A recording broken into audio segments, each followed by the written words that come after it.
What's happening, everybody? Welcome back to Game Day with Trey. And this is my preview and picks for the 1 p.m. early game.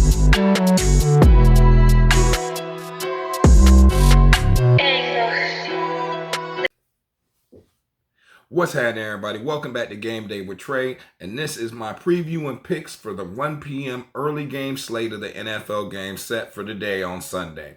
All right, so first and foremost, we're going to start off with the LA Chargers versus the Tennessee Titans. All right, so the line right now is set at 2.5. It's the Chargers giving up 2.5. The over-under is 45. Last week, the Chargers did lose at home 34-36, and Tennessee did lose in New Orleans 15-16. All right, so Tannehill threw 3 interceptions in that game. We all understand that the Saints have a great defense. All right, he was under duress all game long. Okay, and then when you talk about what the Chargers did just last week, you're looking at a team that was really battling with the Miami Dolphins. Miami Dolphins is a very dynamic offense that is very pliable, meaning they can do both. They can either concentrate on the run or they can sling it, like Tua did last week for 400 and some odd yards, and Tyreek Hill with 211 yards. Luckily, the Chargers are not facing Tua and Tyreek Hill and Jalen Waddle this week. They are only going up against D-Hop and Tannehill and Derrick Henry with a little sprinkle in of Tajay Spears. So, of course, it is not the same level of talent on the outside that they were facing last week. And that is part of the reason why they got burnt. Now, Tennessee is not going to put up any points like that at all. That right now, if you look at both the teams, Tennessee's record against the spread is 1-0 because they did cover last week. But at the end of the day, man,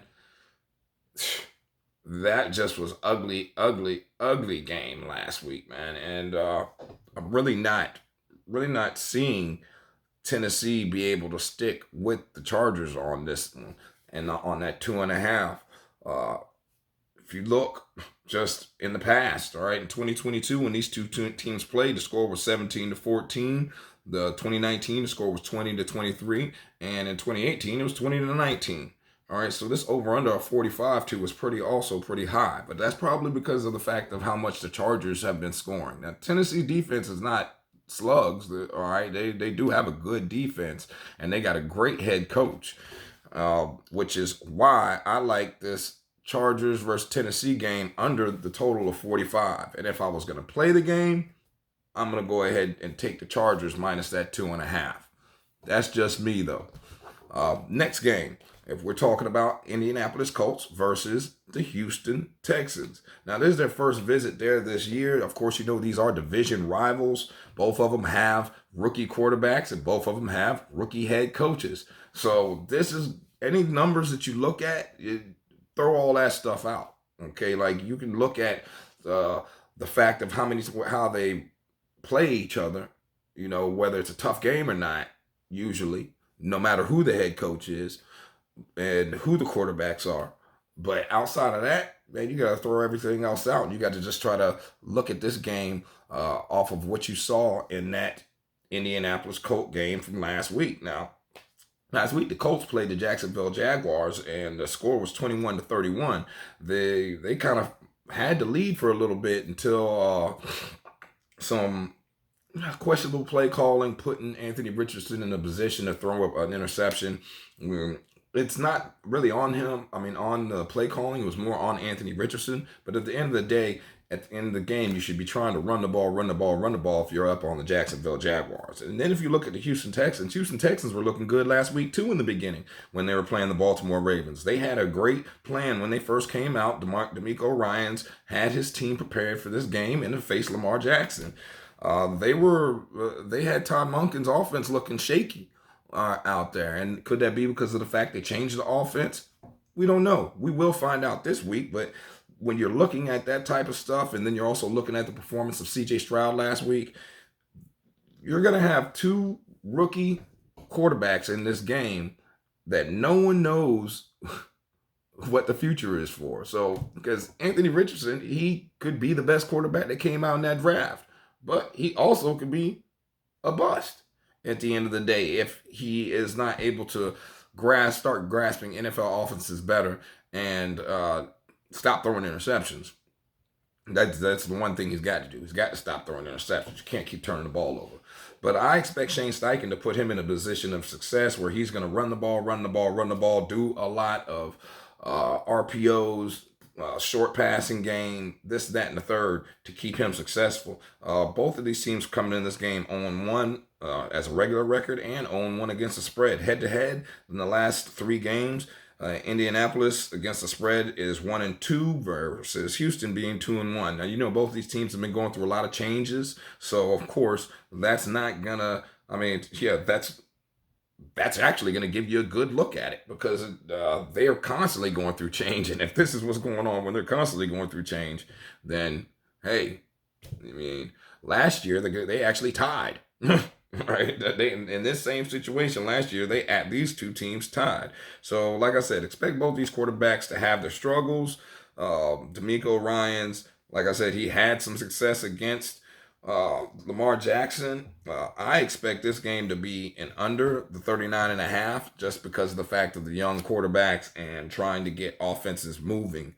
And so if I were y'all, I'm going to mess with that under 39.5. I'm really not going to mess with the game. Just can't do it, you know. Next, Green Bay and Atlanta. All right, so you got Green Bay. The line actually started off in the opposite direction where Green Bay was giving up the money to Atlanta. But the line has since moved to Green Bay +2, Atlanta -2. All right, with the over-under set at 40.5. The reason that this line has moved so drastically is because of the fact, first off, you got the running back, Aaron Jones. He will be out or questionable for today's game. And then you got Christian Watson from hometown boy here from here in Tampa. He's questionable or out. David Bakhtiari, he's probable, but how good is he actually going to be able to be in this game? And then when you're looking at Atlanta, okay, Ritter hasn't thrown an interception in 6 games. First time anybody's ever done that. But at the end of the day, he's also not throwing the ball. Now, last week, both of these teams came away with the win. The Green Bay Packers ended up beating the Chicago Bears 38-20, and Atlanta ended up winning 24-10 last week. So they both coming in 1-0 against the spread, 1-0 with a regular record.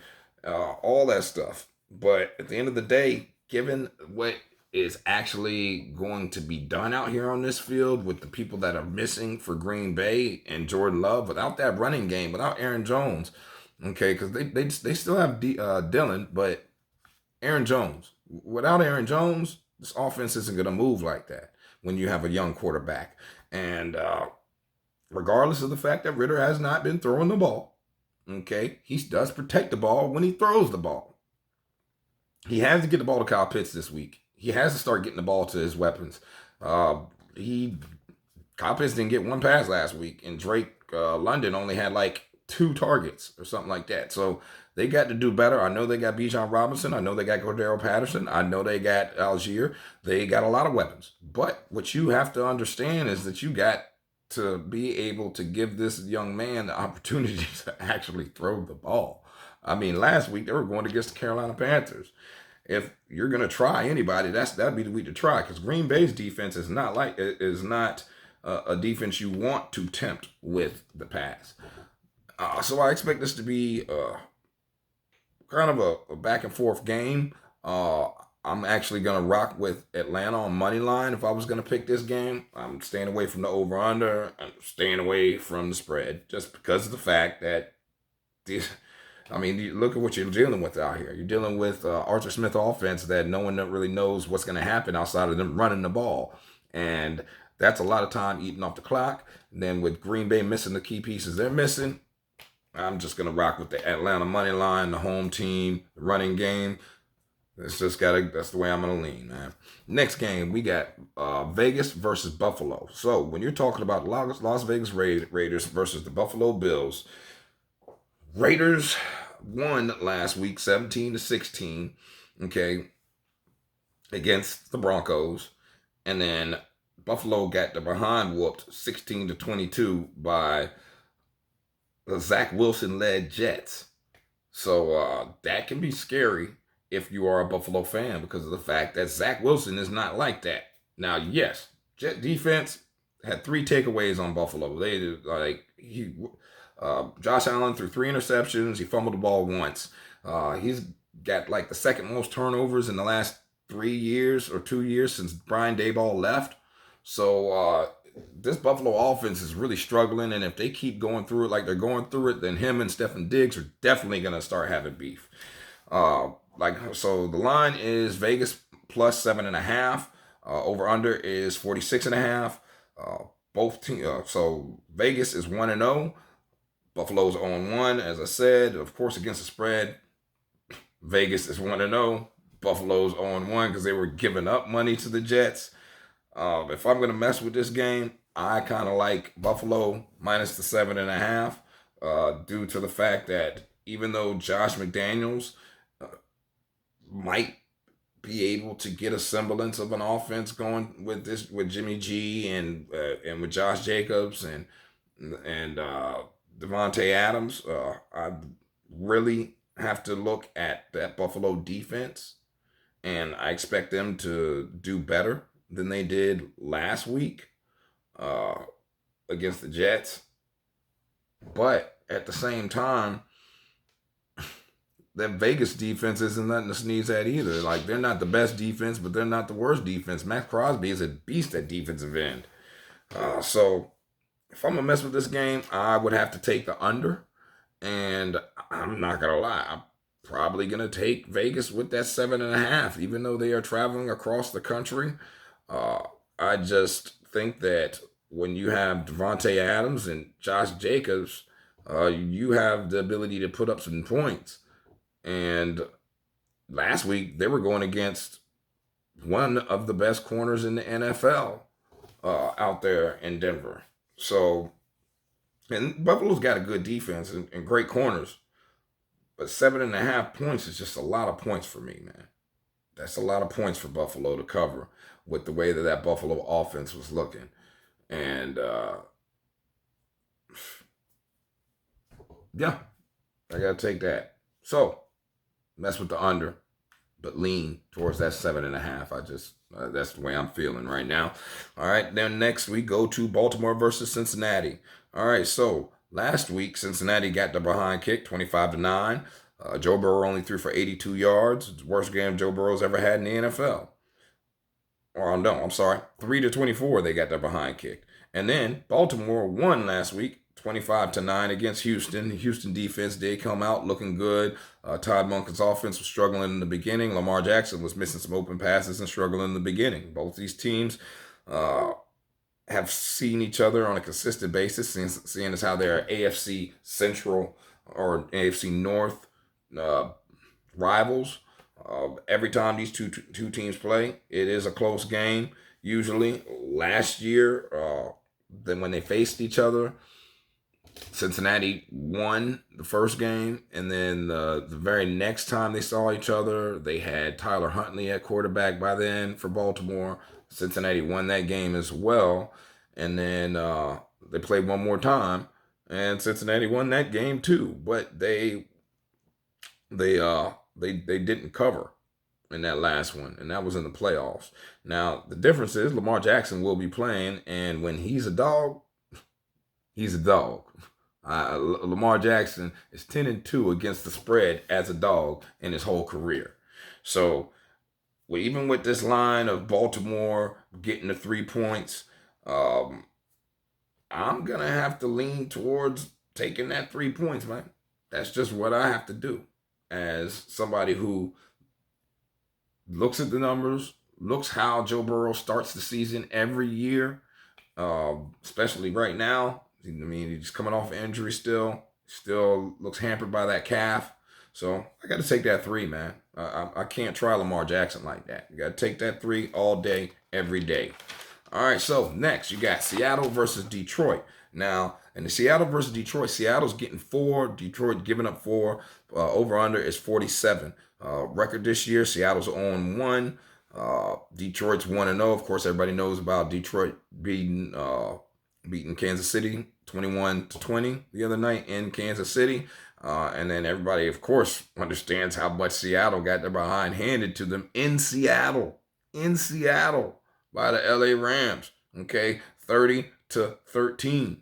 Okay, 30-13. That just, wow, blows my mind. But anyway, so the over-under is 47. As I said, last year their score was 48-45 in Detroit. Seattle won, and Detroit did not cover. They were giving up the money last year too. For this game, I gotta rock with Detroit, man. That -4. Seattle's missing both of their tackles right now. They don't look like they're in sync on their offense. They're missing something. Not understanding what they're missing outside of their offensive linemen, but they are missing something. Geno Smith looks like he could be a one-hit wonder. Not putting that on him yet, but that could be where he sits, man. And this game will be very telling for how successful the rest of this season will be for Seattle. So pay attention to that game. But my pick for the game is going to be Detroit -4. Just got to do it. Next, if we're looking at the Kansas City Chiefs at the Jacksonville Jaguars. Now, the line is Jacksonville -3, but Jacksonville +3, and Kansas City -3. The line originally, though, was Kansas City -2.5, Jacksonville +2.5.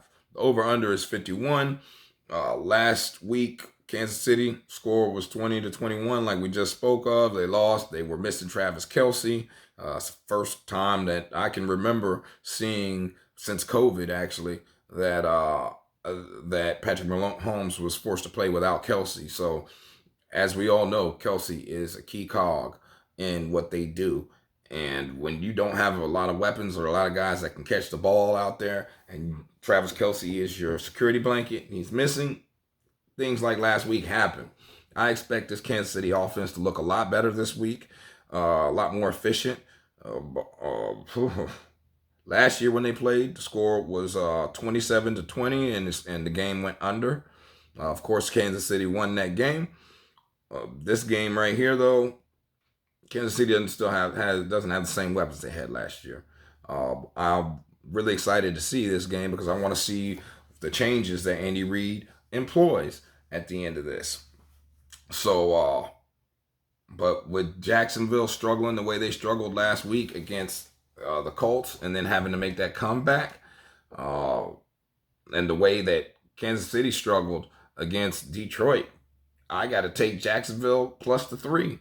Now, I like the game to go over the 51, but I got to take Jacksonville +3, man. I think this is going to be a closer game than most people think, and I got to rock with DeVille, man, on this one.